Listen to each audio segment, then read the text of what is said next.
what Darby's theology offers is a sort of laser focus for the church post-Civil War to focus in on evangelization over Reconstruction, over trying to sort of figure out racial politics in the U.S.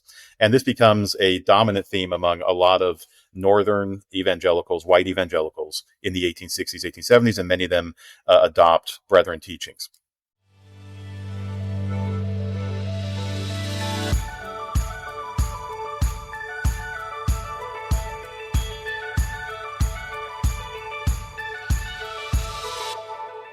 Hello, and welcome to the Shifting Culture podcast, in which we have conversations about the culture we create and the impact we can make. We long to see the body of Christ look like Jesus. I'm your host, Joshua Johnson. In this episode, I sit down with historian Daniel Hummel to explore the fascinating rise and decline of dispensationalism, an influential theological movement that's shaped much of American evangelicalism.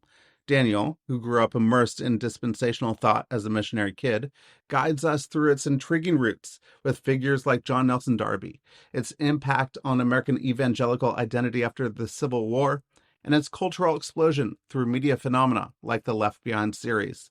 We discuss how the theology's views on end times, Israel, and biblical literalism deeply influence political stances and societal engagement, or disengagement, from Reconstruction to civil rights, shaping evangelical priorities around mission and evangelism.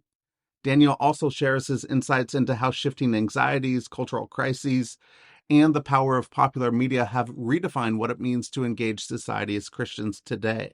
From examining dispensationalism's embrace of Israel to understanding the modern pivot toward a more dominion-oriented theology, this conversation sheds light on how our beliefs about the future inevitably shape how we live in the present.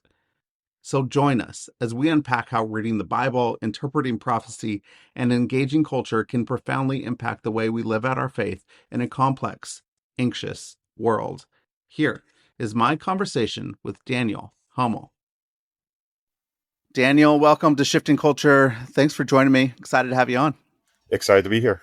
I'm excited to jump into dispensationalism. I've wanted to have you on for a couple of years. I want to know your story, your history of dispensationalism, and why jump into a big project like this. Yeah, so I grew up in I guess you could say a dispensationalist home, though we never called ourselves that specifically. But I grew up in a home where we were committed Christians, committed evangelical Christians. I was actually a missionary kid for a while in Germany. So just sort of enveloped in that subculture of evangelicalism. And the particular form we had was dispensational theology undergirding that. And so it was news to me when I actually went to college at Colorado State University, a big public university, that there was so much diversity in the Christian world on sort of theological systems and traditions of reading certain passages. We all go through those moments of learning based on our personality, I guess. My personality was to try to learn a lot and to read a lot around this, what I grew up in. And so that's where I came to learn what dispensationalism was. I had this particular history, was quite prevalent in the streams of Christianity I grew up in, but was not prominent in other parts of Christianity. So just to fast forward, when I got a PhD in religious history, I did not go far from my roots, and I did a dissertation on Christian Zionism, which is a topic that has a lot of dispensationalism in it. This is the evangelicals who support Israel out of usually theological convictions, many of them dispensationalists. And doing that research on Christian Zionism, I realized that there had not been a survey history of dispensationalism written for quite a long time, many, many decades. And that was interesting to me because we talk a lot about dispensationalism as historians and in our culture, and we have things like the Left Behind novels that seem to be part of that world. But I became interested in trying to understand, particularly since those past surveys had been written in the 60s, what has happened to dispensationalism in the last 50 or so years. And turns out there's a lot, and it made for an interesting research project. Yeah, so growing up in the church in the 80s and 90s, I think a lot of dispensationalist eschatology was really, really shaped what we were talking about and thinking about. For a while, we went to an Assembly of God church, which that was a pretty big topic was, the rapture was coming, Jesus is coming, you got to be ready. But I know that dispensationalism is not just an eschatology. It's not just about the end times. It is a whole formation of theology and belief and a set of beliefs. What is dispensationalism and where did it come from? I think the best way to think about dispensationalism is as at its core, it's a hermeneutic of reading the Bible that produces a certain system of theology. And certainly, this is how dispensationalists would want us to think about it. They believe that what they are doing is reading the Bible faithfully and then developing conviction, systematic theological convictions out of that reading. So that hermeneutic, it has changed over time. That's part of the complications of the story, is that what dispensationalists say today is that they have a consistent biblical, sort of historical grammatical hermeneutic to the entire Bible, and that leads to these certain conclusions. Now, that consistency has not always been there, but we can see a few sort of core convictions that come out of modern dispensationalist reading of scripture. And the key one, and the one that actually produces some of the end times convictions and everything else, is a distinction between the church and Israel in the Bible. And that's particularly around, so we see the term Israel is obviously all throughout the Old Testament as the people of God. And then it is also mentioned quite regularly in the New Testament in various contexts.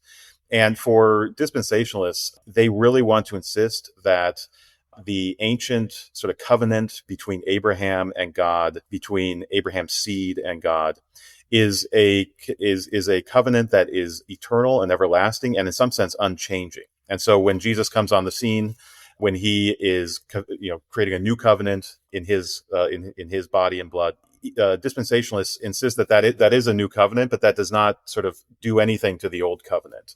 So in another way of saying it is, dispensationalists see that there are two chosen peoples of God. There is Israel and there is the church, and each of these have particular roles they play in a redemptive history.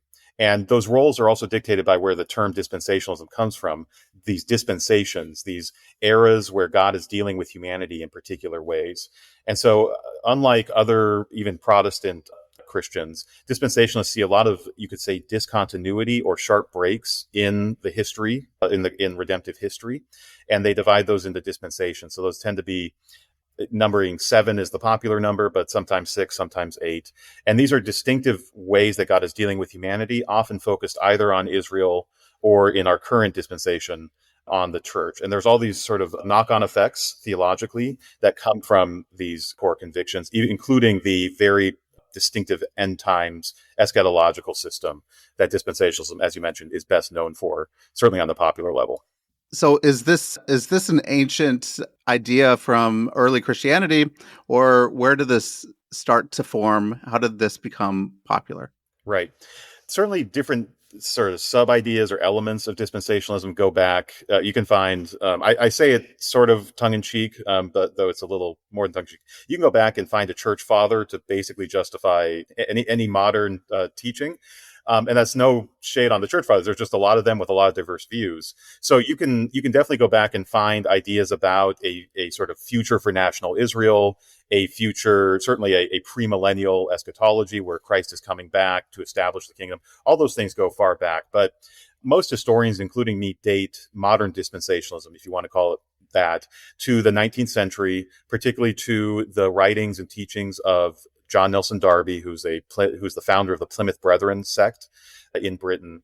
And then a lot of my book is tracing how this largely fringe, marginal sect becomes so influential in the sort of lifeblood of American evangelicalism throughout the 19th century.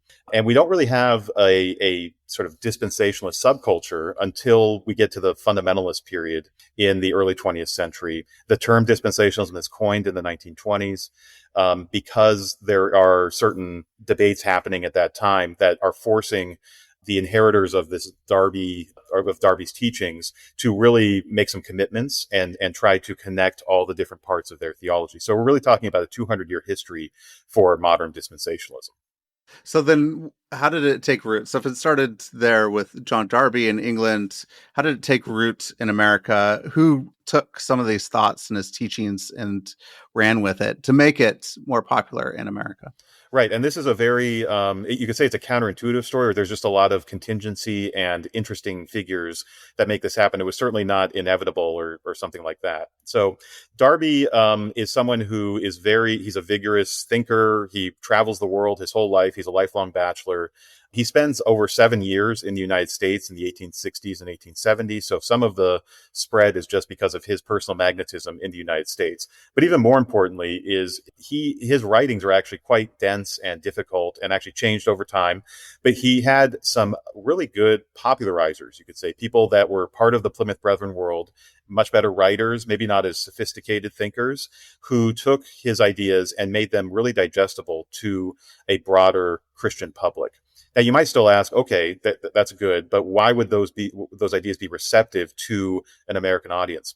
There's a variety of reasons for that. The one I end up focusing in on, particularly with the timing of the popularity in the 1860s and 1870s, is the context of the Civil War and Reconstruction, and how those two monumental sort of events in American society are really making a lot of Protestants in the U.S. rethink their, you could say in theological terms, rethink their ecclesiology, but really rethink the way that they want the church to relate to society.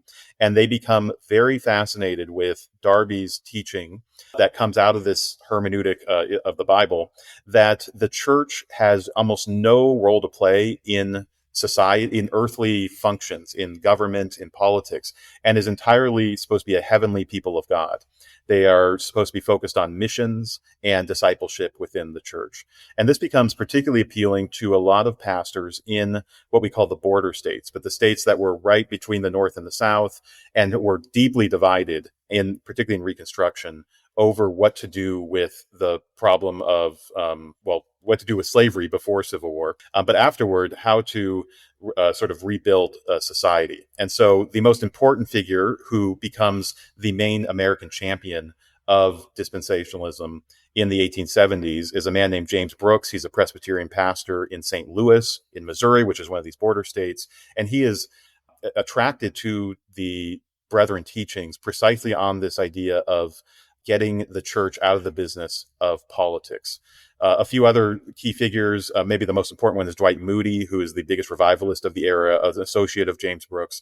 Moody, likewise, is attracted to parts of the Brethren teachings because Moody is all about revivalism and evangelization of the world.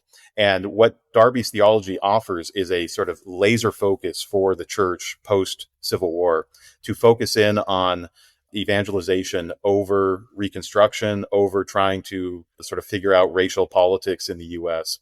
And this becomes a dominant theme among a lot of Northern evangelicals, white evangelicals in the 1860s, 1870s, and many of them adopt Brethren teachings.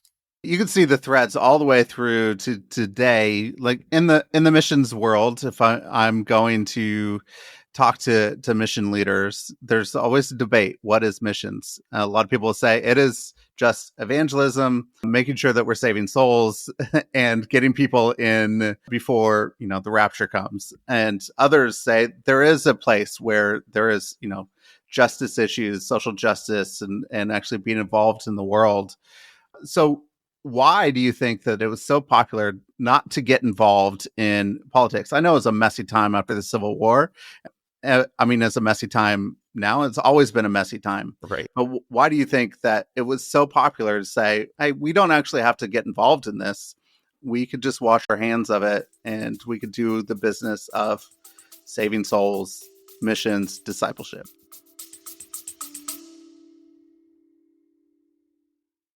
Hey friends, we have some incredible episodes for you coming up on Shifting Culture. I'm really excited to bring you conversations with people like Heather Thompson-Day, Zach Wendell, David Gate, Brian McLaren, Leonard Sweet, Caroline Leaf, and more. Go to shiftingculture.substack.com to get early ad-free access to these episodes, exclusive reflections, and articles I don't share anywhere else. It's only $5 a month, and it helps the show keep going. Also, if you're enjoying the podcast, please rate and review. It helps others find these important conversations.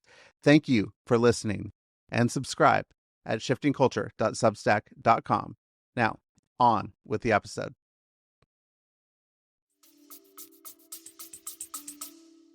Yeah, and of course there were many different motives here. I think some of this is sort of a tragic decision. I spend a good time on Dwight Moody, who is a northerner. He was opposed to slavery in the 1850s before he was a big name in American religion. But he's someone who, after the Civil War, came to believe that, and partly because he was a premillennialist, came to believe that the world was declining, that Jesus was going to come back soon, and that the best thing that he could do is, as he said, is try to get people into lifeboats off the sinking shipwreck vessel of the world. And so, in that calculation, there's an expediency to how you organize your energies and priorities, if that is your primary role. And so he basically said that racial reconciliation or some type of justice mission would unduly drain energy from the American church. And he said this sometimes explicitly. In other ways, it was through his actions. He was eager to rebuild relationships with Southern evangelicals after the Civil War. And one of the key ways he did that was he basically reinterpreted the war not as a war about slavery, but as as sort of a tragic war between brothers that was best forgotten as quickly as possible. And so whatever sort of energy other evangelicals wanted to expend in trying to sort of follow through with slave emancipation and some type of more just society around race, Moody basically made the decision that that was all going to be a massive drain. He was probably right. It would have been a massive drain on American Christian energy. And so his desire was to forego that or circumvent that entire conversation in order to expand global missions work. And he was very successful at that. And he deserves credit in in a lot of ways for pushing missions as a top priority. But in his mind, and I think in many people's minds since, there has been this trade-off that has to be made in missions. Sort of, we all have limited energy, we have limited funds, we have limited time, and where are we going to dedicate that time? And for someone like Moody, who really did prioritize conversions as the primary way of fulfilling the Great Commission, which is a term that was emerging at this period in the late 19th century, the Great Commission being this call at the end of the Gospel of Matthew to go and make disciples. For Moody and the people around him, that was really about converting, sort of mass conversion, wherever it could be found. There have been other Christians who have thought about making disciples in different ways that aren't so based on sort of mass numbers. But for the paradigm that Moody was working in, that was the goal. And so part of the trade-off for that was to minimize any type of racial reconciliation work back in the 19th century. I mean, I'm just thinking about our own culture now, our modern era, is that it is really, people play on our fears in America to be able to say, we want to make sure that we want to get something done. And it feels like there's a lot of fear in the midst of some of this dispensationalist work. What Moody was trying to do is play on the fear of lack of time and resources and energy.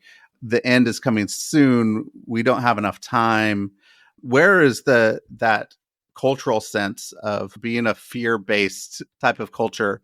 Was it like that then in America, like it is now, where we make a lot of decisions based on fear rather than something else? That's a good question. I think of there's a psychologist that was active in the 1870s, 1880s named George Beard, and he published a book called The Anxious American. And it was the first time actually that the term anxiety has sort of been proposed as sort of a sociological phenomenon. And there's an interesting history to that concept, and we get the idea of the therapeutic culture and things outside of that. But what he was identifying in the late 19th century was a mix of anxieties that he claimed were uniquely American. I think we can debate if they're uniquely American, but there's certainly ways that Americans are processing the modern world in the late 19th century. Some of it having to do with this history of the Civil War and the way that that's still our most destructive war, and basically every American's life was changed in some sense by that war.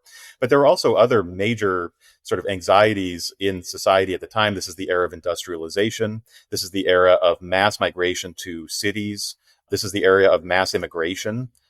And each of these played on anxieties or stoked anxieties within American society. And in particular to American evangelicalism, there was also the rise of biblical criticism as a major sort of threat to the authority of the Bible, questioning the historicity and the sort of origins of the actual books we have in the Bible, and the rise of modern science and Darwinism and other things that seemed for a lot of evangelicals, including Moody, to be sort of opposed to the Christian worldview.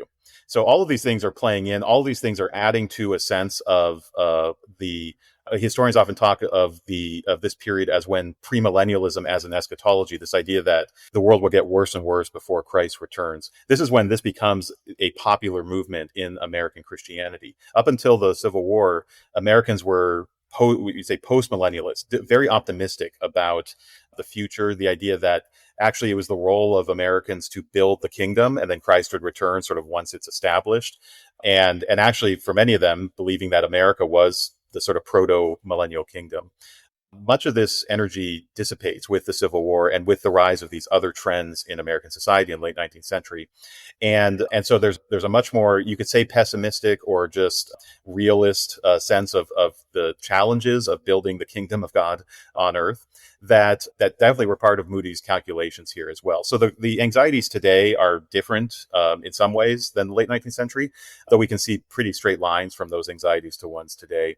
And they definitely shape how Christians in America certainly think about the future, but also think about their obligations to society in the present. I mean, we have a ways to go, but now it feels like there's more of a post-millennial type of age. Like we need to build the kingdom of God. We're part of this America. I mean, I think probably some Christian nationalists would be in that type of mode. We've gotten there, so it seems like there has been a shift in American Christianity to think about things a little bit differently, and so I want to just go there. I mean, your book is The Rise and Fall of Dispensationalism. Where did that shift start to take place in America, and why? I mean, there's probably other fears that were being played on to maybe think about that shift as well. Right. Well, one of the ironies is that that shift you're saying to a much more assertive sort of conservative Christian participation in politics, actually dispensationalists were at the beginning of that. If we date it to the 1970s or early 1980s, the rise of the moral majority, Jerry Falwell, Pat Robertson. I mean, these are Jerry Falwell and Robertson in particular are people deeply shaped by dispensationalism, believing in the rapture, all those types of things. Tim LaHaye being another key figure at that period. What's interesting is they are dispensationalist in a lot of ways, but they are also innovative or novel in some of the ways they apply those teachings. So this is one of the things I do later in the book, is I look at the late 1970s, early 1980s, and how these figures who are deeply, they're trying to get other dispensationalists to get involved in politics, how they try to make that case. And part of it is signaling sort of a new threat on the horizon that they were detecting, which they called secular humanism. And actually, this ties into this emphasis on missions. The interpretation by someone like Tim LaHaye was that in the 70s and 80s, there was a conspiracy of secular humanists at the top of all the institutions of our society that were going to snuff out Christianity, much like the Soviet Union had done in the communist world, and that the only response for Christians to actually continue the missions work that America was so well known for funding was to get political, was to defend the church in politics so that the missions work could continue. So that's one way they tried to square that circle and say, we actually need to get involved in politics now rather than just focus on missions. The other one was to actually innovate on the eschatology itself and to develop a sense of contingency in when the rapture would come. And the idea being that if Christians rallied enough, if Christians turned back the tide of sin in the world enough, that God would stay the rapture until more Christians could come into the fold, until that sort of fulfillment of the Great Commission could happen. And so this is something that I find fascinating, but that Tim LaHaye in particular would call the pre-tribulation tribulation, this sort of testing of the church before the actual tribulation that was actually up to humans, up to us to sort of decide whether or not we were going to stand up or or give in. So both of these things are happening in the 70s and 80s. They lead to, at least partially, I mean, it's not just dispensationalists that activate at this time, but they are a big chunk of the sort of grassroots support. They become the dominant voices in the 70s or in the 80s and 90s. And because significant figures in American politics, this is the Falwells and the Pat Robertsons. Another name here is John Hagee, who becomes much more significant to Christian support for Israel than those other names. But what's interesting in the last, say, 15 years, part of why I talk about the fall of dispensationalism, is that for a variety of reasons, not all having to do with politics, this type of theology and political theology gives way to a more assertive, you could say, post-millennialist theology, both in the more reformed world. You can think of someone like a Doug Wilson and his whole outworking in Moscow, Idaho, and also to a Pentecostal world that is, at least many of its leaders are post-millennialist in the way they think about the power that they are supposed to exhibit on society. This includes everyone from the Bethel camp on the West Coast and the way they engage with politics, to Donald Trump's advisor, spiritual advisor, Paula White, who's a Pentecostal minister as well. Both of those being post-millennial Pentecostals who see sometimes we call this a dominionist theology or seven mountains mandate, this idea that God has actually called Christians to take control of the commanding heights of culture in order to enact his will. This is so much very different than how the dispensationalists talk about politics, but is, at least in this moment, sort of they're on the upswing. The dispensationalists are more receding. If you said that there is actually roots in dispensationalism there within what we're seeing now today within the dominionist type Seven Mountains approach, where did that come from? Like, how did it get to that? It feels a little different than than the other thing, like majorly different. Right. Well, and you could see some through lines. So someone like John Hagee or Robert Jeffress, these are people that are very significant today in sort of the Christian right, and they are dispensationalists. I think they square the circle much like Jerry Falwell and Tim LaHaye did, as I talk about sort of a defensive posture that is really about sort of preserving what they regard as the proper roles of the church from these sort of forces that they think are overtaking society. For the Pentecostal dominionists and the Doug Wilson types, the what were sometimes called the Reconstructionists, these are the post-millennial driven evangelicals. I don't think they don't have roots in dispensationalism directly. These are other competing views that in the mid 20th century were seen as marginal and have, because of their own histories, developed into much more robust projects. And so part of the fall of dispensationalism is that the actual influence of dispensationalism in certain circles has declined, particularly when you look at the seminary world and you look at the political organizing world. There's just fewer dispensationalists in the contemporary moment than there were 40, 50 years ago. And at the same time, the Reconstructionist and the Dominionist camps have really beefed up their institutional presence, their writing, their media presence. And this is part of the story. This is something I try to get across when I talk to journalists who are less familiar with the evangelical world, is that as we both know, it's a very divided world, and there's all types of subgroups and camps, and they all sort of see themselves playing in a bigger arena, though none of us can exactly define what the boundaries of that are. And part of the drama of American evangelicalism is seeing how those different sort of networks or subgroups play out, and why do some succeed and others don't. Well, that's what we tend to study a lot, but it's there's a lot of voices and there's a lot of perspectives, and dispensationalism was one that had a lot of influence for a good 50, 60 years in the middle of the 20th century, but is no longer in the same spot it was back, say, in the heyday of the 1960s and 1970s, when people like Hal Lindsey, who wrote The Late Great Planet Earth, and others were sort of the household names of evangelicalism. That's just not the same situation today. I think one of the things that has carried through and carried over is in unwavering support of the state of Israel. And there may be some socio-political reasons that Americans would want to do that, but there's also reasons in dispensationalist thinking to do that. So why is this like, hey, you could do no wrong, Israel, like we have your back type of thinking a part of this? How did that come about? And was that always there within Christianity, or is this something new as well? Yeah, so the special fascination with the Jewish people goes back very far in the history of Christianity, often as a group to deride and to see as inferior to Christians because of their rejection of Jesus or certain reasons of the Gospels. That's just that's a part of the history of American of Christianity, including American Christianity. A special fascination with the so-called return of the Jews to their homeland or the regathering of Israel really ticks up after the Reformation, when you get a lot of different traditions of reading the Bible emerging. John Nelson Darby was part of that. He had a special interest in, at that point, the proto-Zionist movement in the 19th century. Now, he came to that fascination through his conviction that the church and Israel were separate peoples of God, and that God's covenants with Israel, particularly the land promises in the Old Testament, would still needed to be fulfilled in a, you could say, a literal way, in the sense that the people of Israel would have, the land from the Jordan to the Sinai type thing.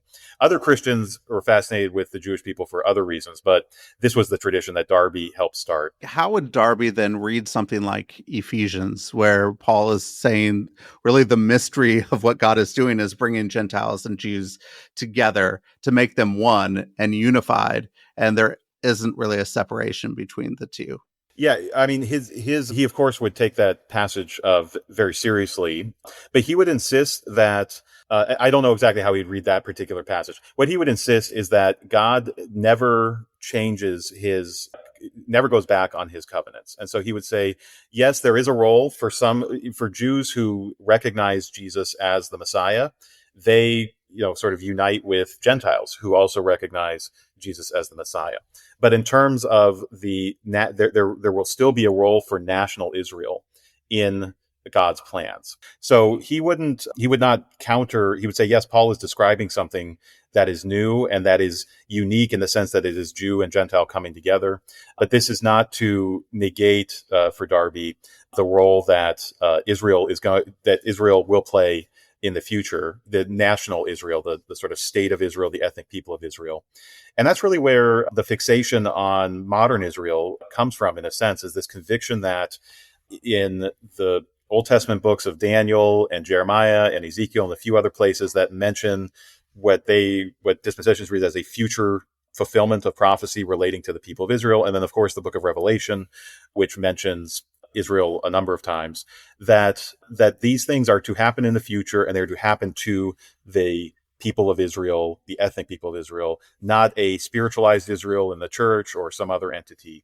And so dispensationalists tend to see what's happening in the Middle East today, and certainly saw what happened in 1948 with the establishment of Israel, what happened in 1967 with the war that gave Israel occupied a lot of the territory that it was its historic ancient territory, that these are fulfillments of biblical prophecy, and that in their understanding of the prophecy, that there will be future wars focused on Israel, including the final war, the Battle of Armageddon, which will happen in Israel, near Tel Megiddo, which is where the word Armageddon comes from. So there's a commitment there to a certain, you could say it goes back to the hermeneutic, but a sense of that these prophecies that are promised to the people of Israel will be fulfilled by the people of Israel we often use the word literal, which means in a historical time frame, like it will happen in a way that a journalist can document them.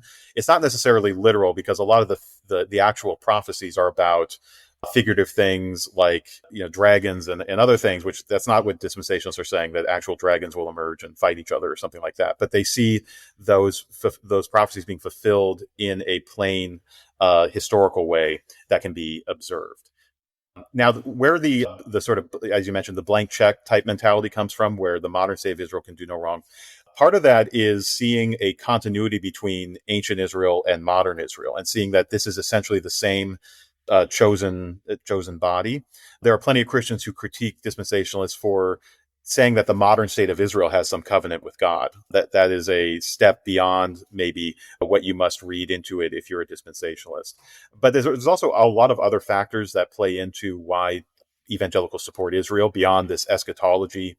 There is a conviction, this is something you hear from John Hagee often, a conviction of the literal promise of Genesis 12:3, where God says to Abram, I will bless those who bless you, and whoever curses you, I will curse.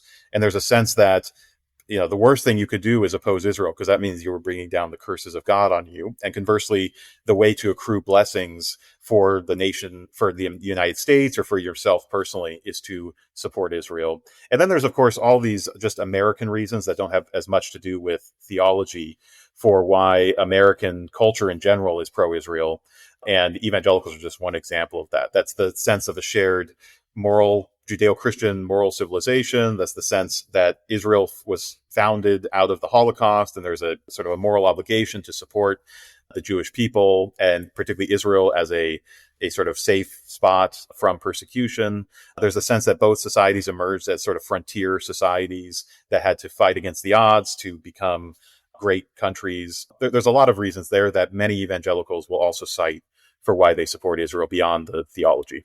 There's a couple things that you've said in this conversation so far. One is that the way that you view the end times, like what is going to happen, really reflects on how we actually live today. Sure. And then two, how we read the scripture really is going to reflect how we live and interpret.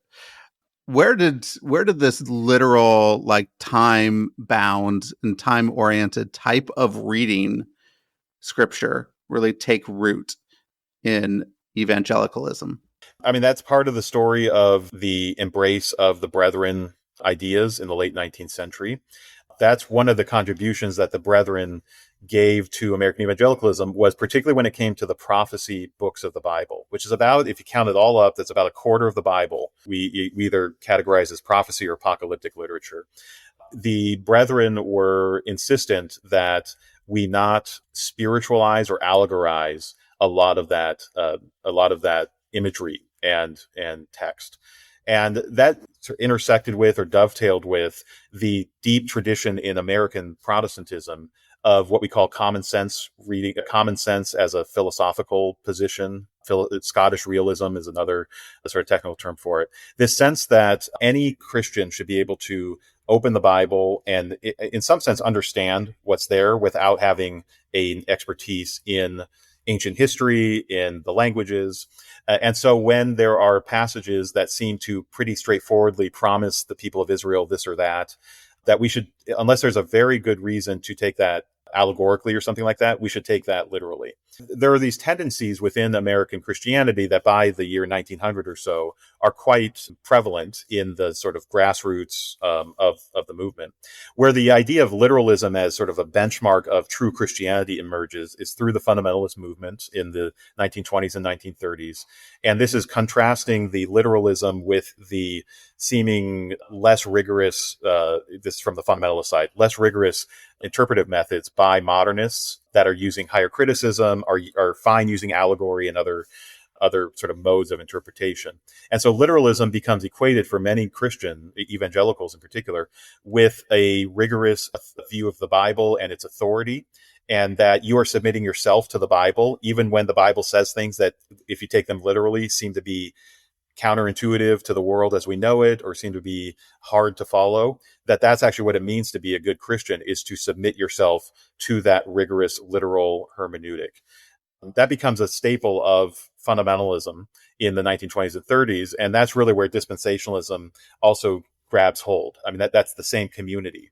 And so, in some sense, dispensationalism is the eschatology version of that. You're taking these prophecies very literally, and then at certain moments, it seems like they're being justified, such as in 1948, when a literal modern state of Israel emerges that seems to justify that type of hermeneutic. But you can also see this in the embrace of young earth creationism, which is taking the first few chapters of Genesis literally as well.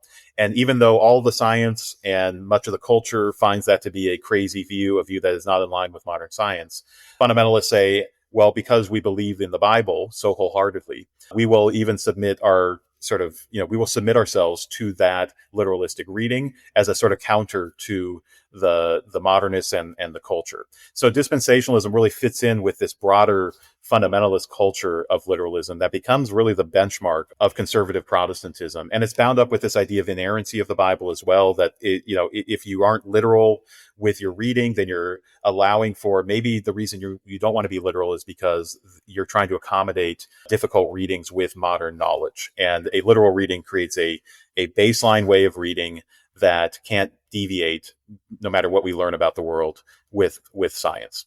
As you've been studying some of this, have you found helpful ways for people to engage reading the Bible as you've been looking at the history of how reading actually really shapes a lot of the culture and the way that we live? Are there any helpful things that you could give us to say, maybe you want to read the Bible in such a way that this will happen or that won't happen, but what's helpful for you when you're Right. thinking about reading the Bible? Right. Well, one thing I wouldn't want to do is totally discount some of the commitments of the common sense tradition, which is, I do think, I mean, I'm an evangelical, I'm a Protestant. I believe in the perspicuity of Scripture, that the core things that God wanted to convey to humans are conveyed in the Bible, and that you don't have to have a PhD to understand them. So I would want to, I'd want to encourage people to, read the Bible constantly and to have confidence that you can understand it. At the same time, that does not mean that your first interpretation is the best interpretation, nor does it mean that even a popular interpretation is the best interpretation. I mean, I think really practical things that have helped me are, one, being exposed to pre-19th century ways of reading the Bible, whether that's through reading church fathers who have, as we talked about before, all types of ways of interpreting the Bible, some better, some worse, but certainly there are very fruitful ways of reading the Bible that are very just not intuitive to our modern world, and recognizing that that's okay. And that we don't, just because we're modern doesn't mean we have better interpretations than pre-modern people. I also think, I mean, I like things like the Bible Project, which is, the YouTube resource that really takes a biblical theology view to the entire Bible, meaning that there's a big story that the Bible's trying to convey.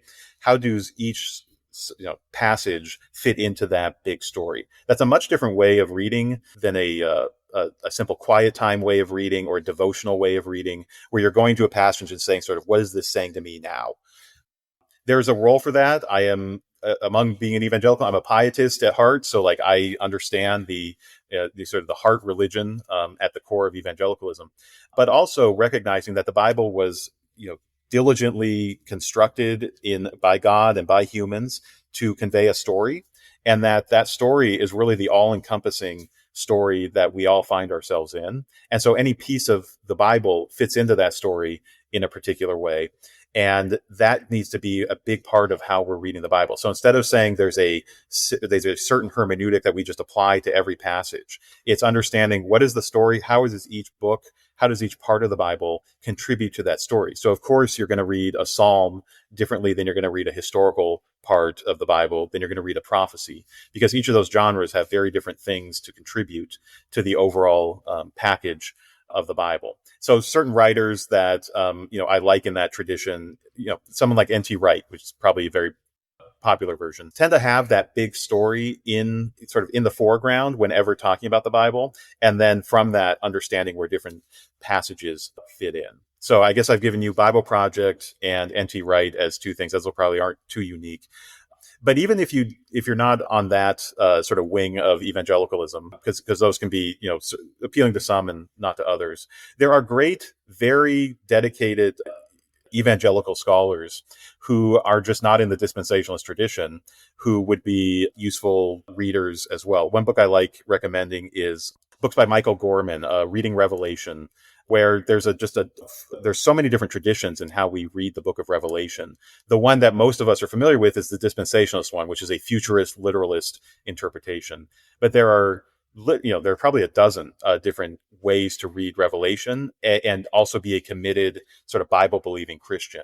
And opening yourself up to some of those other ways doesn't mean you even have to change your mind necessarily, but it can give you a humility that your interpretation, your way of reading the Bible is one faithful way, or can be one faithful way, but that there are others as well. So how do you think that studying all of this history, coming from a dispensationalist view growing up as you did, How has this shaped your faith as you're studying history and knowing that there are cultural things that are pushing against the tide of the Bible and Christianity and Christian people, and moving with the tide of culture, as well as, there is, this basic fundamentals of who we are as believers and Christians? How has just seeing the whole history of it being shaped impacted you in your faith? Well, one thing on a really personal level, like while I wrote a book that's quite critical of dispensationalism, I'm very thankful for big chunks of my childhood growing up. I'm thankful for the love of the Bible that I was given in my home. I'm also thankful for the rigor of spiritual practices that is usually defines dispensationalism, or dispensationalists, I should say. They tend to take the Bible very seriously, and they tend to be in the Bible a lot. So in both of those ways, I really just am thankful that I grew up in a household that instilled those values in me. I think, just thinking, so taking out the personal and just thinking more broadly, like how does this history make me think about Christianity? One of the things that we haven't gotten into too much, but is a big part of the end part of my book, is this idea of pop dispensationalism. This media pop culture phenomenon of particularly the eschatology of dispensationalism, just going everywhere in televangelism, on the internet, in books like Left Behind novels, all that kind of stuff, and how formative that has been for millions of Americans in shaping how they think about the Bible, how they think about their role in the world, how they think about the church's role, and really recognizing the powerful, you could say, discipling power of mass culture on the church. And really, I mean, I lament that. That's part of what I mean by the fall, is that there's a thinning out of dispensationalism into a memeified eschatology that really, I think, has been deleterious to the witness of the church and to the thinking of the church in America. And I think about how so much of that was spread through media. And so being very careful about what we endorse and promote as wholesome Christian media, and in two ways, being discerning about what media is good and bad for a Christian to consume, but also taking media very seriously as a medium, as internet, radio in the past, television, that these are actually really powerful forces in our world that in some ways can be much more influential on us than our local church, than the communities that we're a part of. And recognizing that, and then being discerning about how we engage with that. If our calling in some sense is to be media people, is to do podcasting or whatever, how are we doing that, and how is the medium actually shaping us? And if we're simply consuming it, what is that doing to how we're thinking about the faith? And that includes, I'm a low church Congregationalist evangelical, and so I am skeptical of being shaped by, or I guess you can be shaped by all different types of things, but I would encourage people to see their local church and their local pastor and elders as the people that should be the most formative in how they're living out their faith, and not a TV show, not a social media channel, not a set of books that are simply ones that you read and consume. And yet I think a lot of the American church suffers from a crisis in discipleship and a far too much sort of media consumption that isn't actually building up the faith, but is leading Christians into either thin versions of Christianity or attaching other ideologies and ways of being onto the Christian faith in ways that are really, we're now well into the generations and generations of this type of mass media influencing the church. And I think we're seeing further and further erosion on that front. Back in the 90s, the Left Behind series was so popular, and that then infiltrated a mass part of the church and shaped some of the thinking around the church. Today in media, so if you just keep going, it looks like you could find small pockets of media that then will shape a smaller Right. population segment, and not the entire, like, there isn't really a TV show that could really shape our entire culture like it used to, because there's no show getting 70 million viewers every week that are really able to shape the conversation. And we have smaller and smaller pockets, but they're more I don't know, dedicated to some of these things. There's the fandom is pretty extreme. How do you see this as you're looking at the pop culture of these ideas, these Christian ideas shape? What does it look like now, this media landscape for us? And how do we think about it when maybe you don't have a broader reach, or you can't actually then have conversations with people in the Doug Wilson camp because they're all just in their own little bubble in the silo, and so there isn't really a broader conversation to be had. It's what do we do with those things? Yeah, it's a fascinating problem in a way, because there's never been more ability to create large audiences with all the with podcasting and other sort of really low entry barrier of entry media, except we're often using that media to appeal to very small segments of the culture. I think there are interesting touch points that go beyond the subgroup. And some of them are good, some of them are bad. I think of like maybe the last book that I can think of is like The Shack or something from, maybe that's 15 years ago now. That was a while ago now. But a Yeah. book that either people liked or really didn't like, and that was the conversation was about that. And then you have like TV shows like The Chosen, which seem to have attract a lot of the same sort of polarization. I mean, maybe though Left Behind had plenty of polarization too. Certainly not everyone liked those books as well. I think part of it is recognizing that whatever evangelicalism was in the, say, 50s to 90s, when there was this sense of a massive, it was the Gallup polling that there were a third of Americans were born again, and somehow that equaled the evangelical world. That's just not the world we have anymore. There is no common culture like that for sort of an evangelical public square.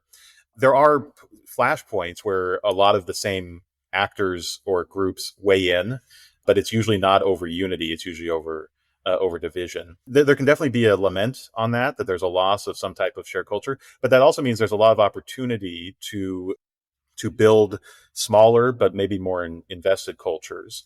I think part of the downside of that more mass audience evangelicalism was that the discipleship was an inch deep in a lot of cases. In a lot of cases, it was actually not even the idea of being an evangelical wasn't even really about what you believed. It was about what cultural signifiers you identified with or what part of the country you lived in.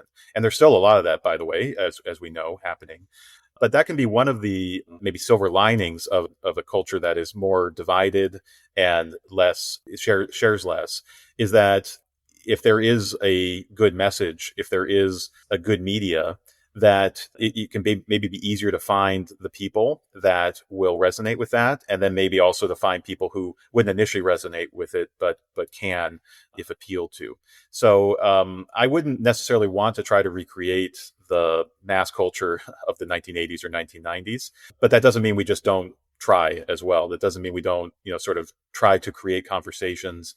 I think you have to be a lot more diligent these days about creating conversations across explicit difference within the Christian world, and trying to find ways to talk across distance, even when there are some very obvious currents against doing that. The last thing I'll say is I think there is a common culture to some extent and maybe it's been displaced from the media to politics, where that is the thing that most Americans talk about to some extent is, what do you make of the last news cycle? And there is unfortunately, there is in some sense a shared public square there that can be largely toxic, and it's very difficult for evangelicals to engage in that, because that is not a public square that evangelicals have built or are the most important players on. And so there's a lot of co-optation in evangelical politics as well. So that is a place where many evangelicals go to try to reach a broader audience. As you get into politics, you somehow have something to say about political, sort of overtly political issues. But that to me seems like it's very dangerous. I can't think of many people who do that well consistently. And even if you do, you're liable to be a polarizing figure and then have much less of an audience quite quickly in any case. Yeah, that's true. For the last couple of years since the rise and fall of dispensationalism has come out, what were you hoping for that this conversation would be, that this book would lead to a certain conversation? Has it happened? And if not, how can we what are you hoping that we get from this? Yeah, so it came out 2 years ago. The paperback just came out last week, as we're talking. So I actually have a little new preface that I'm reflecting a bit on, like 2 years in, sort of what has happened. One, it just as a historian, I have been so happy to have so many different types of conversations about dispensationalism. Often with dispensationalists, I think that was one of the things I was hoping would happen, was I would get to, and maybe my title sort of actually worked against that, because the title's a bit provocative for dispensationalists. But I've loved the conversations with dispensationalists, the pushback in some cases, in other cases, just the shared quest for understanding. I think the bigger conversation I was hoping for, and to some extent have had, but it's never, there's always more to be had. And I certainly am not the provocateur on this all the time, is a bigger question about eschatology in the church. And I, like many Christians, believe that Christianity is a story with a beginning and an end, and that we are poorer as Christians if we do not always have that in front of mind. That the world is going somewhere, that God is on the move, that God has promised to redeem all creation. And I worry that, particularly in the American church, because of this particular history, that eschatology is basically an embarrassing topic for a lot of people, and they often equate it with predicting things in the future. It's sort of newspaper in one hand, Bible in the other type way of being a Christian. And I think that's really unfortunate, that that's what eschatology amounts to for most Christians. And I think a healthier appreciation of eschatology as part of the Christian theological tradition, and also how to read those eschatological parts of the Bible, whether that's the Old Testament prophets or the apocalyptic portions of the Bible, that will only benefit Christians, and it will actually be really important to the Christian witness in the coming generations. That we do have something to say about where society is going. It's not exactly what you might think we have to say, because of the past, but that ultimately Christianity is a message of hope, and it's a hope in the future, not just in what Christ has done, though that is at the core of our faith, but also what Christ is doing and what he will do in the future. And I just know this from my own upbringing, in my own circles, that those conversations can often be short-circuited because of the fear and the sense, and particularly I'm in the more, you could say, I'm here in the university city and I work on campus. It's seen as sort of seedy to talk about eschatology as a Christian. There's other parts, there's ethics, there's sort of more theological parts that are fine. But to whatever extent that this book and conversations that lead from it can lead to a further curiosity of eschatology as part of the Christian tradition, I would count that as a win. Yeah, that's a big win. It took me a while to even want to engage with eschatology because of the way that I was raised, and I was like, I just can't do it, and it took me a long time. But I'm very thankful that I'm able to see, like, where is this story going, and how is that actually shaping the way that we live here and now. And it's really, really good and important. So thank you for this work. A couple really quick questions. Mm-hmm. One, if you could go back to your 21-year-old self, Dan, what advice would you give? Read more, even though I read a lot. Read more, watch TV less. On a more serious level, so when I was 21, I got married, and I've been happily married for 17 years now. I would say, you can't do this because you only learn this through experience, but like, appreciate the different seasons of marriage more. That, when you're going through it, you just don't even have the framework to really think about that. But one of the biggest parts of my life, and one of the parts that I often, my wife and I now, wistfully talk about, our mid-20s and what we were doing and how we wish we would appreciate it more. So I would say appreciate that stuff more. Good. Anything you've been reading or watching lately you could recommend? Oh, yeah. I really like the journalist, social critic, Tara Isabel Burton. And she has, it's actually from last year, but her newest book called Self-Made, about sort of our ideas of ourself and where those come from, the sort of centrality of the self in modern society. Great stuff, and really accessible. She's a really good writer. She reads the scholarship that is not writing for other scholars. She's writing for the rest of us, those of us who don't have a PhD in that particular thing. So I really can't recommend that enough. And then I mentioned earlier reading church fathers as one way to get around any type of cul-de-sac of interpretation that you might have today. So there's a really good little series, or it's a big series now, but they're all sort of smaller books by St. Vladimir's Press. It's an Orthodox press, but they republish church fathers. So I just read Athanasius on the Incarnation, which is about 100 pages long. It's from the 4th century. Athanasius, major church father, writing on defending the Incarnation against against pagans, mostly their critiques of it. Just really refreshing. And these translations from St. Vladimir's Press are like really modern. So you're reading it's at least from the 20th century. Sometimes these translations, if they're from like 500 years, it's like they're hard enough being translations, but then there's like the archaic English as well. So these are more modern. They're definitely something you could pick up and read if you have a general education. So anyway, both of those are good readings that I've been doing recently. Excellent. Well, The Rise and Fall of Dispensationalism is out in paperback now, so you can go and get that anywhere books are sold. It's fantastic. It's a fascinating history. Well done, well written. I think a lot of people just go and get it. Have this conversation that Dan wants you to have about eschatology and what it actually means and how we should live. Where is the story going? What we are doing. This is going to be really helpful for a lot of people as they're navigating some of these conversations about what really the eschatology that they've grown up with looks like and how they should start to think about the Bible and the story. So this was fantastic. Dan, is there anywhere else that you'd like to point people to? How could they connect with you? I have a personal website, danielghummel.com, that has all the stuff around the books and my latest writing for magazines and stuff like that. So danielghummel.com. Perfect. Sounds good. Well, Dan, thank you for this conversation. I really enjoyed it. It was fun connecting with you and going through the history of dispensationalism. So thank you so much. It's been a pleasure.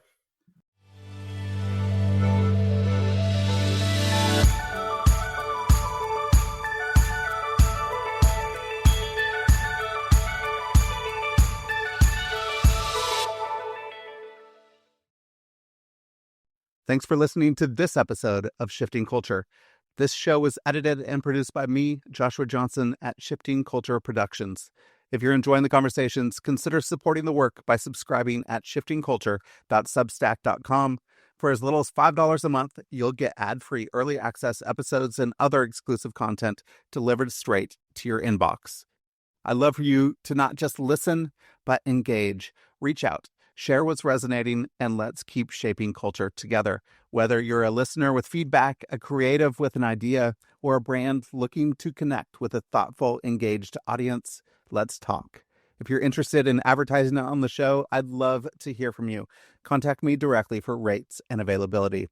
Until next time, let's keep shifting culture.